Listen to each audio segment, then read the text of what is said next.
Welcome to your doom. Shut it and get over here. Massive uppercut!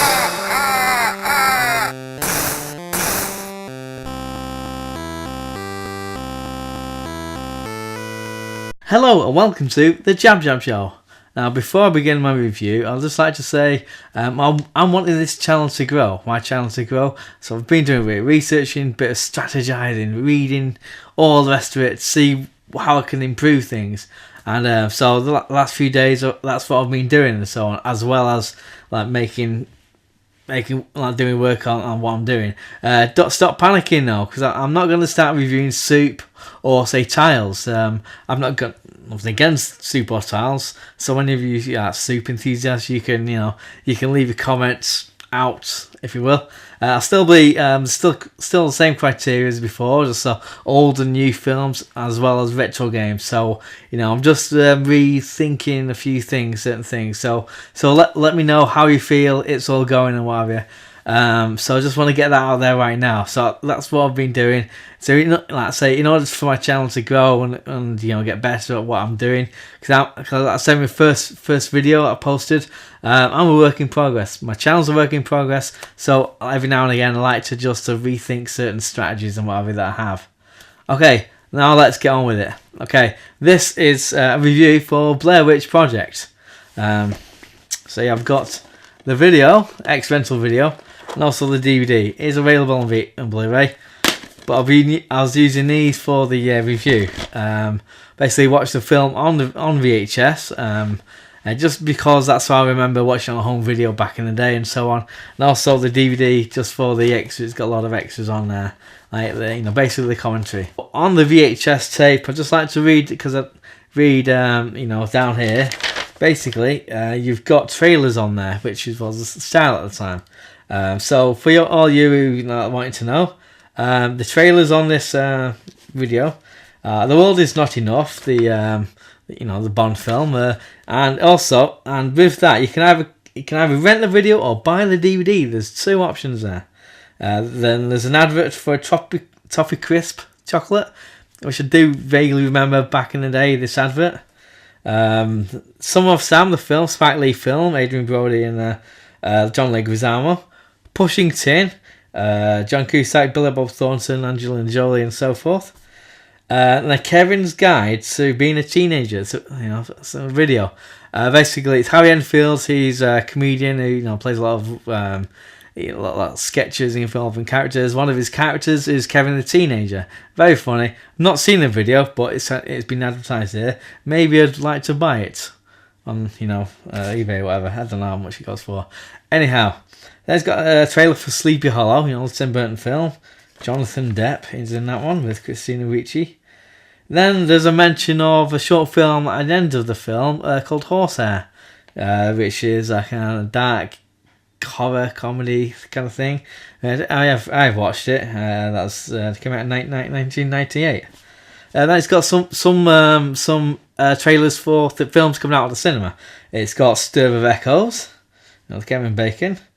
Then it's got a hilarious John Smith's bitter ad parody on the Blair Witch Project. Because what this film did in particular was inspire a lot of people to do similar things, parodies and what have you. But yeah, there's a John Smith's bitter advert on there.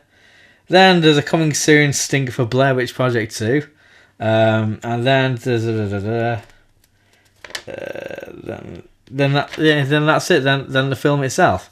Now, I'm reviewing Blair Witch Project, because there's an upcoming sequel coming out next Thursday. I can't remember the date off by heart, but so we're reviewing this film, reviewing the sequel, and I'm gonna talk about the video games that also came out back in 2000. The Blair Witch Project came out in 1999, directed by Eduardo Sanchez, Daniel Myrick. The three main cast are Heather Donahue, Joshua Leonard, Michael Williams. They are three film students who go into a woodland area in Maryland, Burkittsville, to find out more, make a documentary on the legend of the Blair Witch. And they go about doing that and what have you. The shenanigans follow, and their footage is found by the police, and we are apparently watching piece together footage of, what happened when they were making it and so forth. So it's quite a simple setup, and the story, is quite simple. But what this film set apart from most horror films in the day, was it's a found footage subgenre. It kickstarted the whole thing. Yes, I've got a couple of films came out before it, which also utilise the same techniques. One of which is Last Broadcast. I love this film, really do. It came out a year before, 1998. I've seen it loads. It uses it quite well. I will be reviewing it at some point soon. I also got this on experimental VHS as well, but I'll talk more about that on the review when I do the review. Also, we can't go without found footage horror films without mentioning what people consider the first one. A lot of people consider the first one Cannibal Holocaust, Ruggiero Deodato. This is the uncut one, 25th anniversary collector's edition. This is the one that goes all the way. It's uncut glory. Now, I'd just like to put in now, there are things in the uncut version which I don't agree with and so on. But that's for another video as well. I find it's a good film, powerful film, evocative film, but it's worth mentioning of this film. I think it's important and whatever. So the Blair Witch Project is shot with 2 cameras. There's a high-8 video camcorder, and there's also a 16mm film camera, and operated by the three leads: Heather, Mike, and Josh. Heather is like the leader. I guess she's the director of the documentary she's making. She's the one who's conducting the interviews. There's a few interviews before they get into the woods and whatever. I believe some were real actors that they were interviewing. Some were planted. Some were just regular people. And the 3 actors didn't know this while they were shooting it. They also didn't know the Blair Witch. The whole lore of the Blair Witch was kind of fictional. They believed that this was the real thing. So you get the reactions and all the rest of all the stories that they've been told and whatever. The reactions are quite real, if you understand. So Heather has a plan of going into the woods after these interviews and visit these certain locations within there. As per the Blair Witch legend, suffice to say, things don't go as planned. And they get spooked out, things escalate, they get on each other's nerves, and as the days wore on, there's a lot of walking, going the wrong way, going this way and that way, arguments, particularly about a map, and there's also, there's a lot of introspection and, trying to G people up. Everyone has their moment to shine in this, and everyone has a little breakdown here and there, and so on. The camera work in the film is notable, for most people. I'm guessing the whole found footage way of shooting things was, new to them, new to me certainly, as I watched it in the cinema back in the day. So I got used to it. It just added to the whole reality of the whole setup of it. A lot of people, I'm guessing, don't like that kind of style. Maybe got motion sickness and what have you. It didn't bother me as such. It's, like I say, just added to the whole thing, made it all more plausible. It's like these 3 students, don't quite know what they're doing. I mean, the actors, they had a crash course in the working of such cameras and what have you before the production. So there's an interview with a character which is out of focus, a bit dark, not quite right. That's because Josh was still getting his hand, getting used to the whole thing. There is some nice compositions in there. There's some nice little shots, foreboding images and what have you. I'm not going to spoil now. There's a lot of stuff that's just running about and stuff. It's very all over the place sometimes. Also, as the story goes on with the characters and whatever, it does get a bit more frenetic, a bit more, it reflecting their state of mind, and it's a bit more shaky, I should say. And this whole film was shot in 8 days. That's mad as heck. But when you watch a film, you can see that obviously they worked long hours and whatever. They had a lot of footage they shot a lot of footage for this film. But what happened at each progressive day wore on, the directors would give the cast less and less food. It was shot in sequence, so it made it easier for them to kind of act tired and hungry and all that and cold, because that's exactly what they were. I don't think there's much acting involved in terms of, oh, pretend to be cold, kind of thing. You know, that shit was real. So I really like this film. I mean, I've seen it loads. So there's no real shock value anymore for me, and all the inflections, you know, the glances, the what they say to each other when the arguments happen and so on. I've seen it that many times, but I still like the film. I feel it's like it caught the zeitgeist when it came out. It was a pioneer in a lot of ways for how to market a film. Certainly, that's the big thing for this film.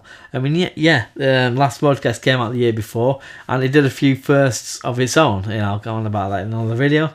But the Blair Witch, how it was marketed, is ahead of its time. The way it made up the town, the history of the town, the Blair Witch legend, you know, pictures and and interviews with like certain people who purport to know of this. You know, I heard stories and whatever about the thing, like what you see in the film as well. It just all added up to, you know, when you read this, see the documentaries they made and everything before watching the film, it puts you in the frame of mind like, shit, this is real. And also the IMDb page of all the actors for the first year or so of the film's release, it was, you know, those classed as missing, presumed dead. Now it's a tactic used, that similar tactic used for Cannibal Holocaust. Where they got the cast to disappear basically to add to the whole realism. Like, you know, people think, shit, they actually got killed doing this, you know. And this film was huge. You can't understand how huge this was. This was everywhere, on billboards, everything. It's the advertisement for it, marketing, like I said, with the website, you know, a lot of media caught up with the whole thing. There were like, you know, things on MTV back in the day. I remember, like, you know, people getting behind it. It was a huge deal. I'll give you some figures. This is what I found out exactly. But there might be a few things here or there. But apparently, initially after the production, it cost $20,000 to $25,000 budget. The final budget, you know, if you reshoot, sound mix and what have you, it escalated to $500,000 to $750,000. Now this made, I've read somewhere, it might be fluctuating figures elsewhere for all this, made $240 million. Now you think about their numbers. This was like the most profitable film, which is like budget to box office success.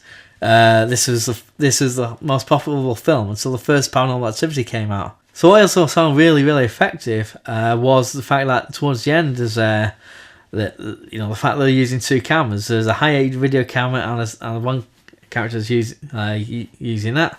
Another character's using the 16mm video film camera. And anyone who doesn't know, the 16mm film camera doesn't have the like a sound function. You can't record sound on this, so they were using what's called a Nagra, sound audio recording equipment. Which it's basically, as far as I know, it's like the audio recording device that you see in Evil Dead. That's basically what they were recording on. Mike has that. Naga, he's got it around his neck and whatever. So the recording sounds through that. But that had since broke throughout at one point in the story. So they've cut the visuals, like I said, they're going to this location, they're cutting back from 16mm film footage to high 8 video footage, they're cutting back and forth. It's just because it's so disembodied, so separate, you see things, and it's kind of like a time lapse, not time lapse, but a time delay from what you hear and what you see and so on. And I don't know, it's a little thing, maybe some people didn't pick up on it, but that was very effective for me. The way certain, the events were happening and you get the sound and the vision kind of like disjointed, because it was, and it just added a lot more to the already intense scene. So I'm not going to spoil anything for you, but there's a lot of suggestive elements in this film. You don't see everything that you might want to, but I feel it kind of adds to it. The unknown actors in there, and the fact it was all improvised, the dialogue between the three characters, and like I said about the interviews early on. The events, most of them, what happens in the film, were unknown to the actors, and like I say, the directors had to prompt them now and again in certain situations. Like, for instance, there's a bundle of sticks Heather throws away. So this film does descend down again into a lot of arguing. Like I say, early on, particularly about a map. A lot of the arguing, is Heather and Josh. There's a lot like cut out in editing. It mentions that in the commentaries. That just so they can emphasize certain things, character beats, and make shift the sympathies around. But Mike is seen. That's probably my favourite of the three characters. He's seen as the audience's way in. He's like usually the voice of reason. He would be asking and doing things that maybe the audience would do in that situation. The found footage horror is kind of passé now. It's probably been and gone, the whole thing. This whole franchises within the horror genre, they uses this technique, to base their films around. Whatever, like Paranormal Activity films and there's a fair few others. I found the Blair Witch Project used it really well. Yeah. Okay, watching it originally at the cinema, that's the first time of watching anything like this, shot in this way, so I had nothing to compare it with. But in the intervening years, I can see, it's kind of understandable why it would be shot the way it is. It's still an important milestone in horror film history, despite what your views are of this film. So I had a lot of fun revisiting this film, like learning more about it and a lot of the making of it and so on. I mean, I watched the commentary and the documentaries back in the day, but it's kind of like a refresher course for me. It's like visiting an old friend.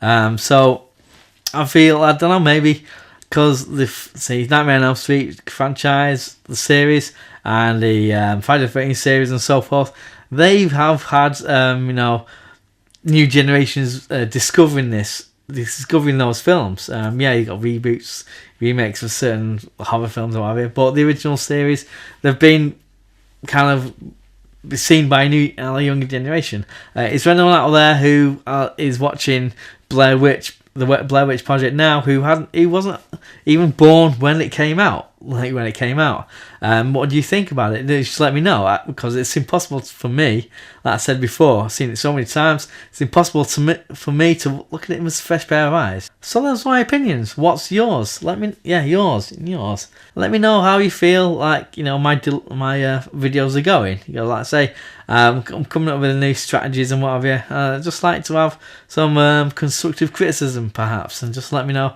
how you feel. So just let me know about that as well. What's your experience of the Blair Witch Project? Do you like it? Not like it? What was your first experience? Did you watch it at the cinema? Did you watch video, DVD?